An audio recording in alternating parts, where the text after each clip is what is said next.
Hello दोस्तों, please मेरा YouTube channel subscribe करें।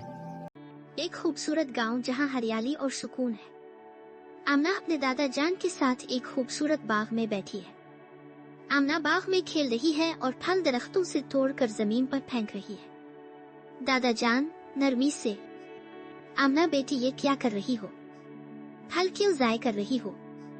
आमना लापरवाही से, दादा जान ये तो बहुत है, एक या दो ज़ाय हो जाएं तो क्या फर्क पड़ता है? दादा जान, बेटा अल्लाह की दी हुई नेमतों की कदर करनी चाहिए, लेकिन शायद तुम्हें अभी समझ नहीं आएगी। दादा जान के चेहरे पर फिक्र के आसार हैं। अगली सुबह आमना बाग में अकेली खेल रही है कि अचानक एक खूबसूरत परिंदा आता है जो बोल सकता है। परिंदा, सलाम आमना, तुम्हें मालूम है कि जो नेमतें तुम ज़ाय करती हो उनकी कितनी अहमियत है?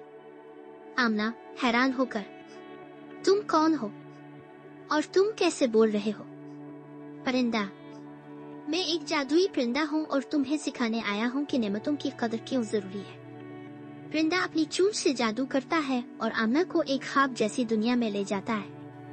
आमना खुद को एक बंजर जमीन पर देखती है। वहाँ न कोई दरख्त है, न पानी, न खाने के लिए कुछ। आमना परेशान होकर, ये जगह इतनी खाली और खुश्क क्यों है? परिंदा, ये वो दुनिया है जहाँ लोग अल्लाह की नेमतों की कदर नहीं करते। यहाँ सब कुछ खत्म हो चुका है। आमना भूखी और प्यासी हो जाती है। आमना रोते हुए, मुझे घर वापस जाना है, मुझे अपनी गलती का एहसास हो गया है। परिंदा, पहले वादा करो कि तुम आइंदा नेमतों की कदर करोगी और दूसरों को भी ये सिखाओगी। आमना, मैं वादा करती हूँ। आमना अचानक बाग में वापस आती है। वो भागकर दादा जान के पास जाती है। आमना, दादा जान, मुझे अपनी गलती का एहसास हो गया है, मैं आइंदा कभी कोई चीज ज़ाय नहीं करूंगी। दादा जान मुस्कुराते हुए, शाबाश बेटी, अल्लाह की नेमतों की कदर करने वाले हमेशा कामयाब होते हैं। आमना मुस्कुराने लगती है और बाग के फलों को एहतियात से तोड़कर घर ले जाती है।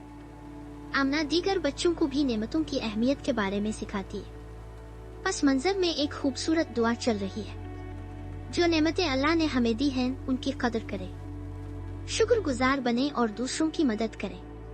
हेलो दोस्तों, प्लीज मेरा यूट्यूब चैनल सब्सक्राइब करें।